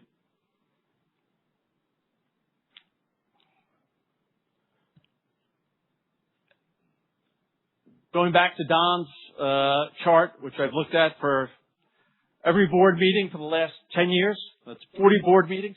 Actually, it's 41 probably. I attended but it's really quite impressive in terms of going through, letting the core shine. We suck less. Saw really strong outperformance from us as well, hitting on all cylinders. I kind of feel like the next wave is something that not going to go out to 2030. I'm not going to give you 5 years, but I think we can feel like a 5 to 7.5%. It's at least a 3-year range that we feel like we're getting back 6.3% this year, hopefully going higher. And then the midpoint of this algorithm range in the 6.25%, hopefully we do better. My objective and my hope is that we're, hopefully it hits 7. Hopefully we can hit on all cylinders like we did back in the mid-teens where everything was hitting. Comparable was hitting at a strong number. Redevelopment and development was hitting at a strong number. You've got capital recycling and acquisitions contributing. So hopefully this kind of gives you a sense of kind of how confident we feel kind of heading into kind of this next kind of 2 to 3 years. Next thing I want to talk about is I've got a lot of requests to kind of say, what is the value of your non-income producing assets? Now, there's a busy slide, and I apologize. There was more on it. I pulled stuff off. It's hard for me to read here, so I'm going to go. But we've got, long story short, between top of the page, big 3, existing entitlements, what we have here at Assembly Row, Pike and Rose, both residential and commercial. Future entitlements in process at Assembly Row, or really Assembly Square, that Patrick alluded to earlier. Santana Row, where we are looking to do on a long-term basis, enhance and add additional density. And then resi over retail entitlements, which is at our shopping centers. 1,800 units are entitled or very close to being entitled. So it's a little bit more than what Patrick had alluded to. And then to be entitled, which are a little bit longer term. You've got in total residential units, about 8,600 potential residential units, over 6 million square feet of commercial FAR, 14.6 in total. Okay, you've got on a rough blended basis, $50 an FAR. You're about $750 million of entitlements.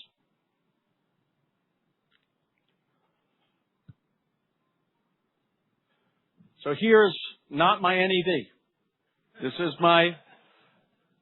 it's supposed to give you some components to get to an NAV, but I reversed it. I said, hey, look, what's the implicit cap rate based upon where we're trading today? So $115 illustratively, roughly a $10 billion equity market capitalization. Our pro rata share of outstanding debt includes debt that on our unconsolidated entities, preferred stock less cash gets you roughly a $15 billion enterprise value. The value of our in-process development, which is the project cost to date of everything that's not producing income. Okay, most of it's on that development. So $642 million. It ignores the profits. It ignores maybe if you want to mark to market, it's just at existing cost. And then the value of the entitlements at 757. That's $1.4 billion is management's estimate of the development process as well as our entitlements. Adjust for net other liabilities and assets, you get down to roughly almost $13.7 billion is the implicit value of our operating portfolio, trading at $115. This is an important piece of information. Our estimate of the next 12 months, cash, next 12 months, NOI, $870 million, implies a cap rate at $115 of 6.4%. Sensitivity on the left, you can match up with share price, red and red. We're very clever here to try and make it easy. Black, which you can't really see, is the in-process development value and the value of the entitlements across the top, and you get to the 6.4%. Free cash flow, growing. 2025, we had about $80 million of free cash flow. That's growing to this year. Our estimate is $100 million. We're going to see that almost double by 2028 over 2025 to $150 million. And that's really the drivers there are primarily, one, POI is growing pretty significantly, but the biggest reason is we're converting straight line rent to cash rent. And that will happen over the next couple of years. Plus, we're also seeing moderating capital costs, tenant improvement, landlord work, leasing costs, maintenance capital, so forth. 2026 AFFO, roughly in line with this year, the 6% with FFO. So AFFO at around 6, FFO a little bit higher. The next 2 years, we would expect AFFO, because of some of the things we're seeing, the acceleration into 27 and 28 of the cash producing nature of the business, FFO should grow 200 to 300 basis points higher than FFO in 27 and 28 on average in each of those years. Brings us to the last building block, AFFO growth range of 7 to 10% by our algorithmic model in terms of the building blocks of growth. So here I get to fill out the last one, stronger growth. Going forward, we're seeing strong growth this year. At this point in the year, 6.3%. Hopefully goes higher. Upper end of the range is closer to 7 in terms of our guidance. 5 to 7.5% is 27, 28 on an FFO basis, and 7 to 10% on an AFFO basis in both 27 over 26 and 28 over 27. And how could I avoid a presentation and not talk about the fact that we are the only dividend king in the entire REIT sector. Nobody's even really close. Given the growth we have, it is the board's decision of whether or not we increase dividends. But I would say given the dividend, the FFO growth, the AFFO growth, I think you can assume that we'll be, in the 60s over the course of the next few years. And here we are, Q&A. Sergio.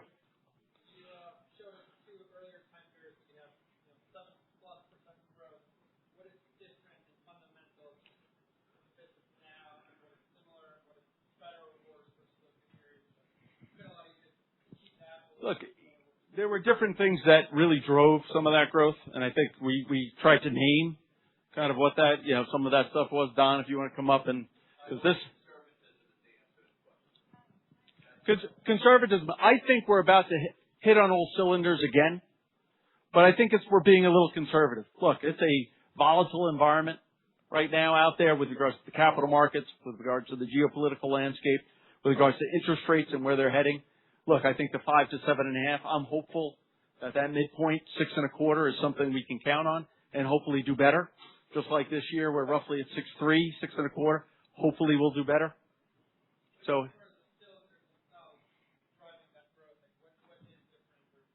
I think it's kind of a similar type time frame. We've got development that pencils for us just as it did because we had a low cost of capital in the mid-teens.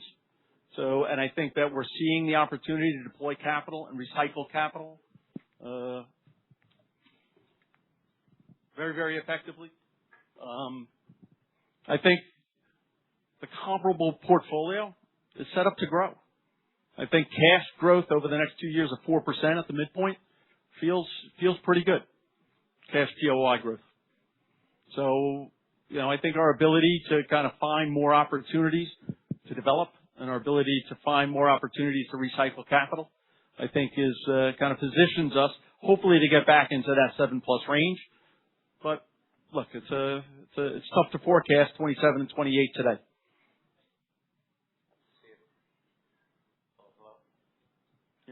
Nothing.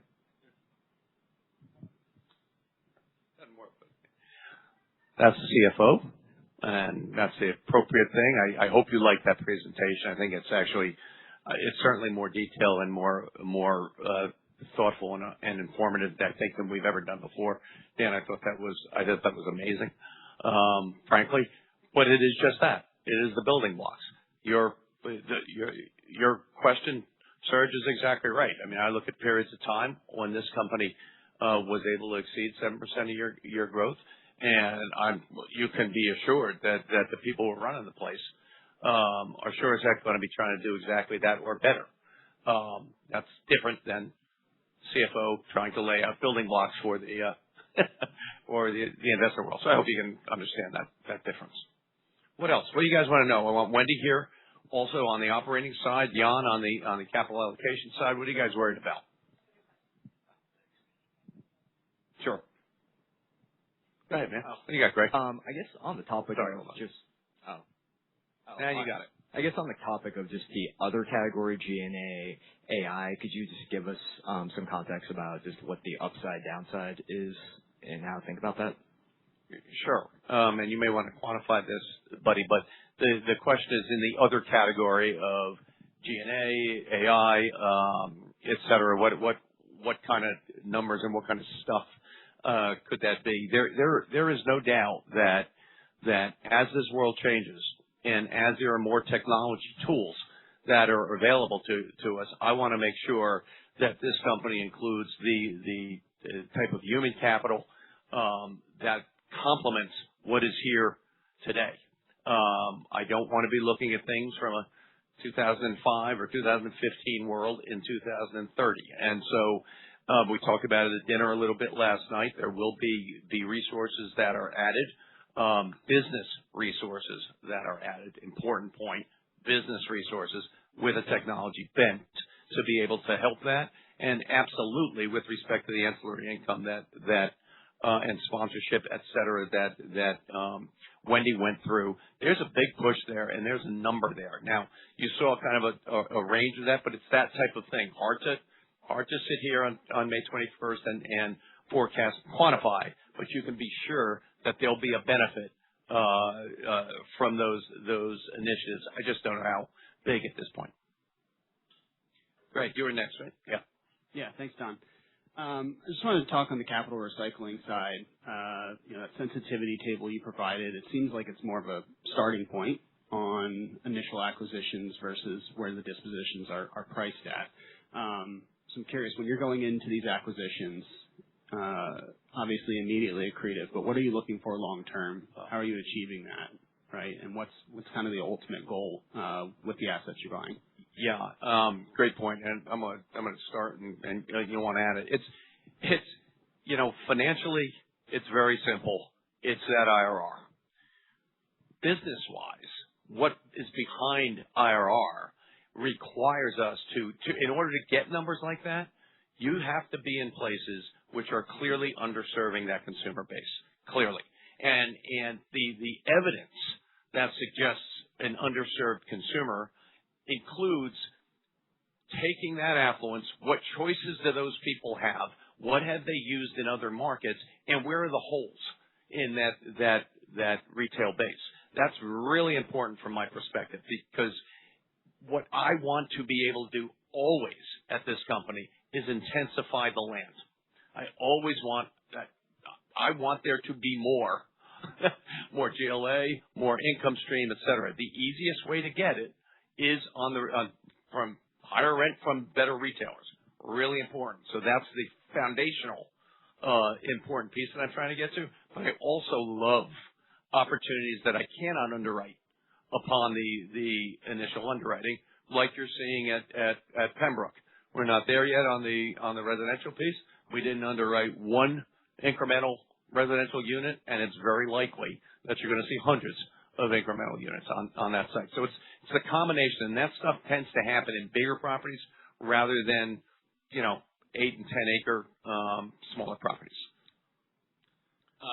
Don or Jan, on the expansion markets, I know there's still more to come there, but would you want to build out more of a presence in finding opportunities in either Kansas City or Omaha, or are you confident if you can get a dominant center in suburban Atlanta or Dallas that you can just go kind of asset by asset and then build up the scale from there? Griffiths, yes and yes. So first of all, and we've talked about this before, we're looking at a couple of smaller assets now, for example, in Omaha. I would have never started by going to Omaha, Nebraska with a smaller asset. But by starting with Village Point and seeing what it is that we're able to do there and understanding that marketplace more with local folks, et cetera, it's very clear that there are 2 or 3 other assets in that marketplace that are smaller that I would love to supplement what's there. Same thing for Kansas City.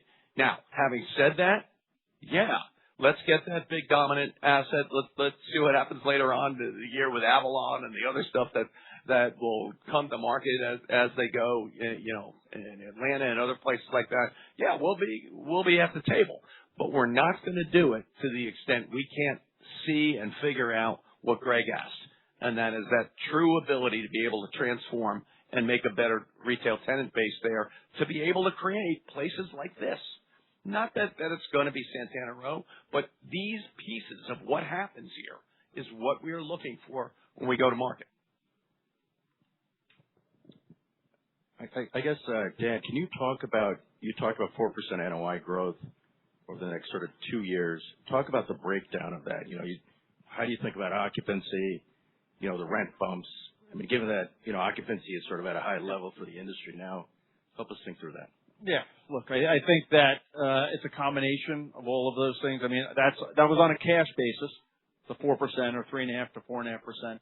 It's going to be on a cash basis, something in the 2s, on a blended basis, kind of mid to upper 1s and north of 3, in and around 3, for everything up to 10,000 square feet on a small shop basis. These things of everybody talking about 3% and 4% and 5% kind of bumps are on small shop, not 8,000 square foot small shop. Okay. You'll see rollover. I think we're going to have good, solid rollover in the low to mid teens. I think over the next 2 years, occupancy probably grows a little bit more aggressively in 27. And then maybe I'm probably forecasting kind of a settling out, but still some more runway in 28, but really seeing the growth over 26 in terms of a weighted average occupancy in each 27 over 26. And then I'm hoping to see some real, contributions from ancillary income. And maybe it doesn't happen in 27, but certainly longer term, taking kind of our parking income, our ancillary income, which has multiple components from marketing and sponsorship and so forth, specialty leasing, getting up and having that be a nice contributor as well. And so those will be I think the bigger movers of building blocks of that average, that range of 3.5 to 4.5. Hey guys, maybe just a two-parter on the FFO growth range here. Dan, the 10-year's been moving pretty quickly the last couple weeks. So just in terms of, the drag that you're seeing or inputting here, kind of what assumption were you using? I know you said maybe you could price all in below 5%. Like, could you just talk about what that assumes on a convert versus just a straight up? Yeah, I gave you a composite of 7-year, 10-year, and a 5-year convert. I've got $1.2 billion, $1.3 billion to refinance over the next 3 years. very little to do this year, but at a pretty attractive, refinancing rate. 6% in place on what's maturing. I think that composite is just an indication of what we could do today. Okay, if it goes wider, we did 75 basis point headwind to 125 basis point headwind. I think hopefully I'm conservative there, but that also includes a little bit of an expectation that capitalized interest may continue to burn off. So that's the combination of those two. So interest rates are going up, and that's why having a wider range in terms of the building blocks is prudent. And that's also why, I think maybe we are a little bit more on the conservative side. What we tried to do with this whole presentation was there's a reason there's a bunch of matrix boxes there, and you use the word a lot of times.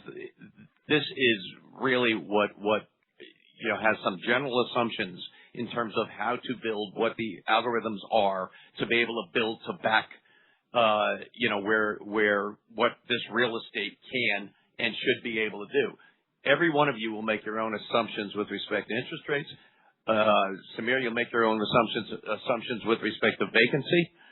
So what's going on in the world. And so what we tried to do is to give you enough of a tool here to not take the midpoint of a range and put it in a place, but to take these tools, make your own assumptions as to where you think you can go, but to make sure you know that to the extent the world stays reasonable, as defined by you, whatever you think that means, that this is going to be a strong next period of time. Obviously, things can drop it off, but the algorithms of how we are putting this thing together and where we see the combination of tailwinds, macro points, and the overall portfolio, it certainly looks better than it looked coming out of COVID for the last few years for us. That's really the main point. And I guess the other part of the question, I guess it dovetails a little bit with rates, but on the acquisition side, you guys have a pretty good pipeline, the 1.4.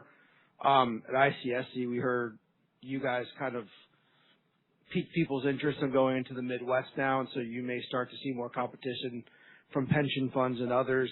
Just the potential disruption in transaction volumes with rates resetting and people figuring out where you can price the debt, how that impacts, your ability to close on that 1.4 and even the 1.5 where there's a good amount of resi there at, sub 5, how that could impact that pace here. I know just your thoughts on that in the near term. Just a couple of thoughts on that. So first of all, we haven't heard any friction on deals that are pricing right now as a result of the run up in the Treasury. So, and if it were continuing to go up from 4.65 to 4.85, I think there would be, but across the board, we have not seen that friction yet from a pricing standpoint. And from our standpoint, we're going to match acquisitions with dispositions. So if we're paying a higher price and getting a lower yield on the acquisition, we're going to be pretty confident that we're going to be able to sell something to match it after the fact or concurrently to get that spread that we're looking for, that 150 or 200 basis point spread between what we're buying and what we're selling. So to us, that's a consistent part. Again, that pool of $1.5 billion, it's ready. I mean, those assets are ready to go. Again, not all at once because you got to match it, but we can go to the market with what is appropriate at that time pretty quickly to make that match. Dan, question for you on your FFO. I won't call it guidance because you didn't call it guidance, but the FFO framework makes sense. The AFFO does not. So if you think about free rent, there's always free rent because every year you guys are leasing, you're restocking the free rent kitty. So it sort of never burns off holistically because you're always restocking the kitty. So can you just talk a little bit more about why you think free rent will go away when you guys are actively leasing every year? You're always adding new free rent. So that's sort of always a constant. It is, except we're not refilling the kitty at the moment of 375,000 square foot office buildings and 275 square foot office buildings at Santana West and at Pike and Rose. And so converting a lot of that cash rent, that straight line rent to cash rent, is really what the driver is over the course of 27 and 28. And that's, yes, you're restocking the kitty, but we expect more renewals and less new leasing is also a driver, okay, which will reduce straight line rent and caused by free rent periods. And then also we expect lower capital costs, one, because we've been able to keep new leasing capital costs lower. We've reduced them over the course of the last several years. Hopefully we'll continue to exert the negotiating leverage to kind of keep those down and hopefully continue to drive them down. But also, as we are approaching stronger occupancy levels, again, we'll be doing more renewals and have less new leases, which will reduce kind of straight line rent from free rent periods. But in fairness, as Don mentioned, when we went across the street to Santana West, you guys are looking at more office development potential, assuming pre-lease, anchor.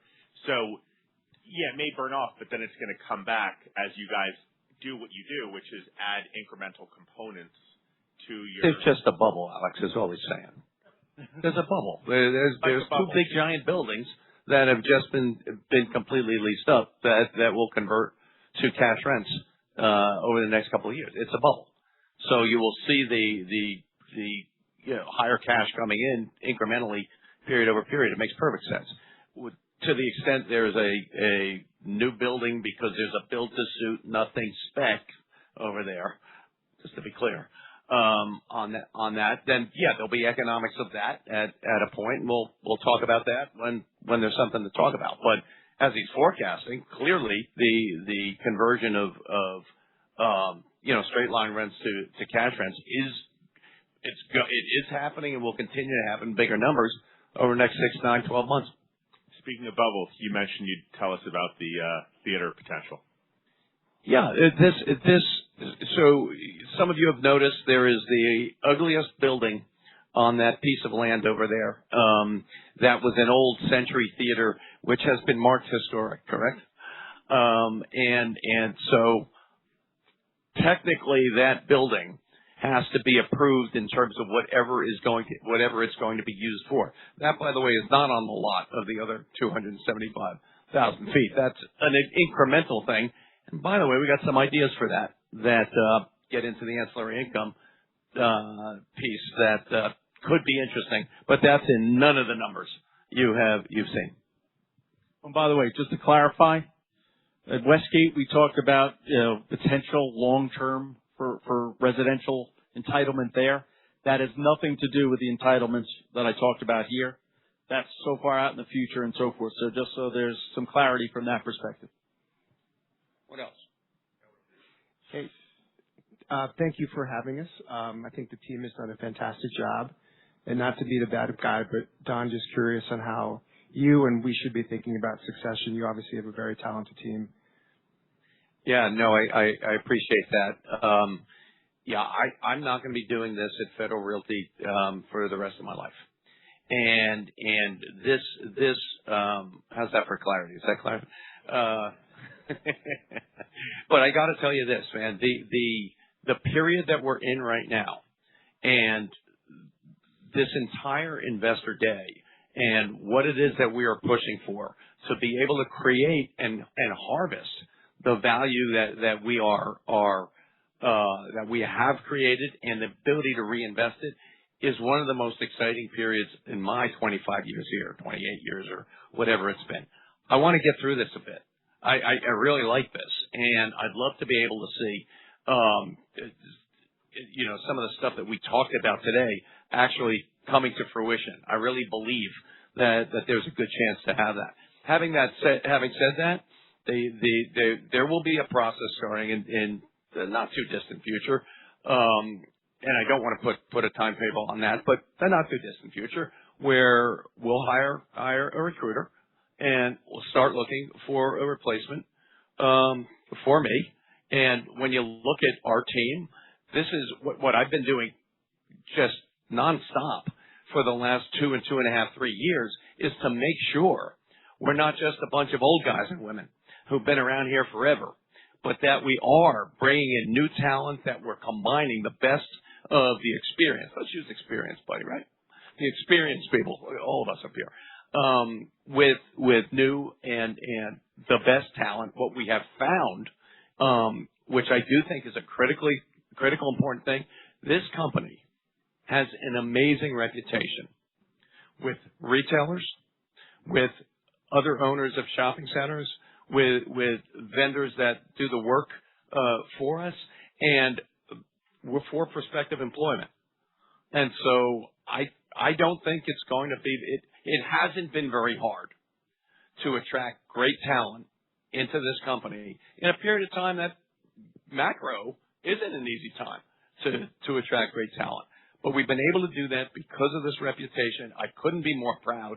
I couldn't be more proud of the team you see. And I hope today that what you saw were truly the best in the field in each of their ways. I was blown away by Patrick McMahon here talking specifically about the development pipeline. I was worried about that for you guys in terms of how that was going to come across. How do you view residential development within? It's impossible. I think it's impossible for a real estate person to sit and listen to him talk that through and not say that's really cool. And that's a real distinguishing difference. So the whole notion of succession and building a great company and keeping the company great, I just want to make sure you guys know is first and foremost in my mind with respect to this entire team, including the ability to make the case that this company is worth more than it is currently trading for.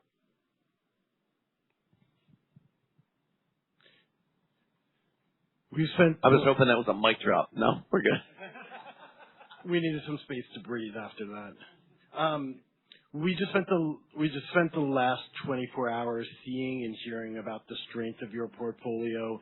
And then, Dan, you provided this context around the implicit cap rate of where the shares are trading at 6.4%. And then at the same time, a lot of people were at ICSC and hearing about the competitiveness of the acquisition market. So can you just talk about, how that large pipeline compares to, the opportunity of buying back your own stock, just given where the current valuation is and just given all the great things that we've seen over the last Michael, I love that you just said that, because the one thing that was missing from that slide, and you would expect it to be missing from the chief investment officer, is the buyback of stock.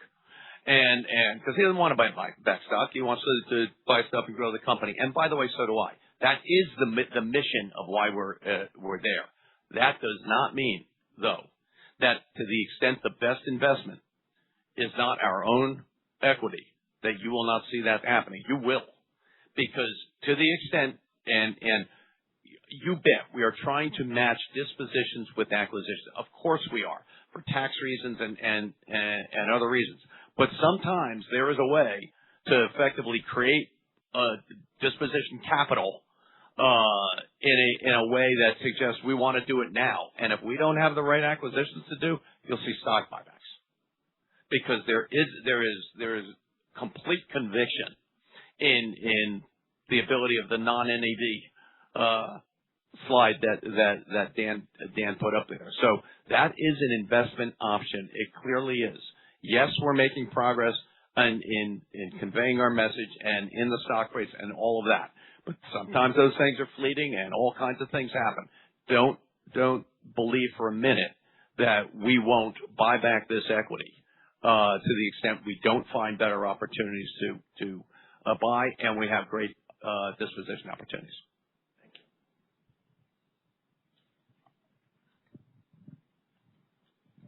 One more.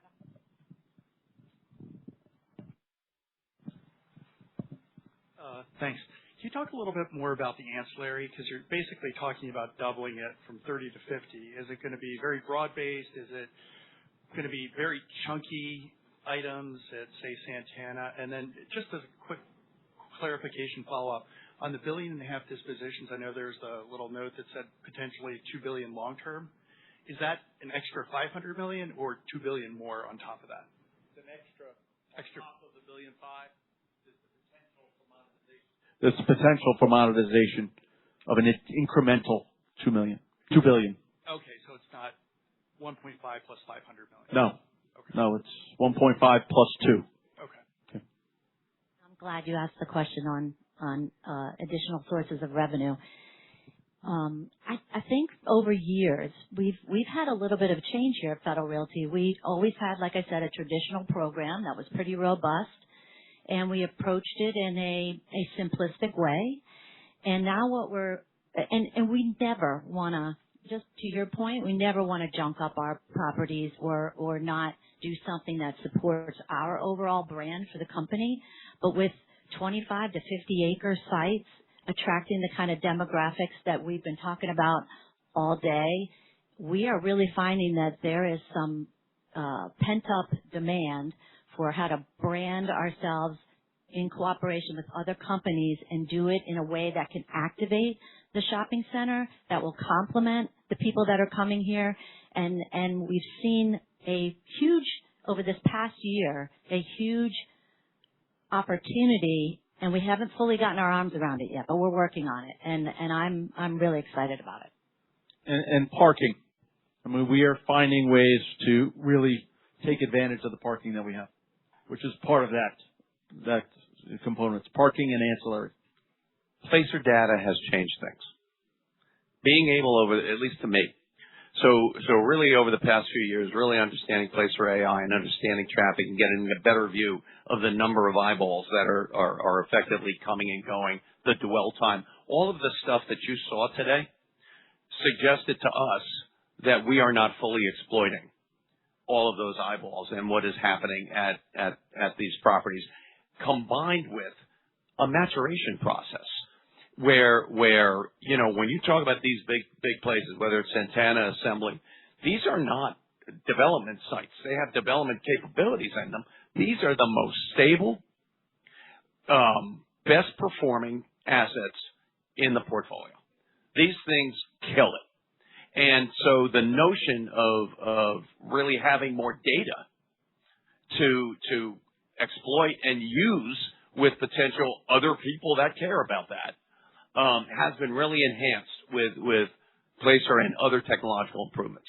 So we're just very positive about it. Yeah, it may be lumpy, sure, Michael, but it will be incremental, and we'll see where we go. But more on that as we get some progress along the way.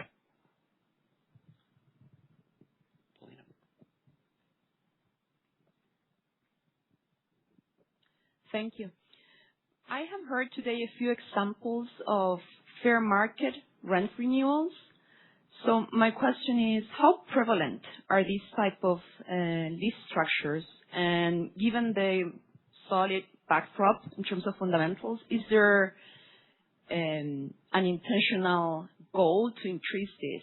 And how much can you meaningfully move their importance for the portfolio?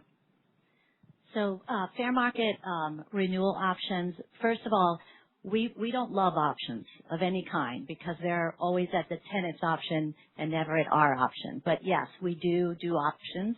And so one of the ways that we can mitigate if we have to give an option is make it a fair market value option. And that way, and we typically always put a floor in that. So the rent is never going to go below, but it gives us the ability, because what we found over time is the more opportunities we can get back to the real estate, we can drive the rent higher. So if we have a fair market value, we're getting to the real estate, say in year 6, maybe it's in year 11, it gives us an opportunity to provide a true mark to market versus just whatever was negotiated 5 or 6 years ago. So we encourage that all the way across the portfolio. Can't get enough of them.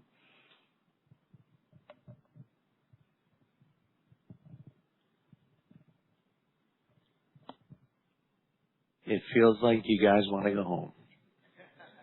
That's the feeling I'm getting over here. Any last questions? Any last things to talk about, Samir? Don, yesterday you spoke about, the AI initiatives, at dinner. How much of that, do we start to see flow through into kind of all this you're bringing up here with Yeah, I don't think that's a great question. I don't think you're seeing any of it in the numbers and stuff that you see. That's very interesting. So everybody's got an AI initiative of all different, as we talked about at dinner last night, specific applications. And they have had, and so have we, with whether you're talking about sourcing of the tenants, whether you're talking about lease abstracts, whether you're talking about tenant improvements, tenant coordination, estimating, all of that. But if you were to ask me how much of that is finding its way into Dan's algorithmic model, I will tell you zero. And it's not going to be zero. And when you approach it the holistic way that I talked about last night, from a business perspective of reducing time and the other ways we talked about, it is going to have a benefit. So in answer to the first question of how about the other stuff, ancillary and everything, that's in there in my head. That effectively there will be measurable improvements in time to rent, time to lease, to rent start, that will, by nature, whether Dan puts them in his algorithmic model or not, will come through in the actual results. One of the things I'm most excited about. Guys, thank you so much for being part of this. I hope this was informative to you. Have a safe trip back. It is raining like crazy on the West Coast, on the East Coast, which means all, flights are going to be a mess or whatever. So if you want to hang out another day at Santana Row in this place, and eat and drink, please do so, man. We'd love to have you. So enjoy it. If not, have a safe trip back. Thanks for coming.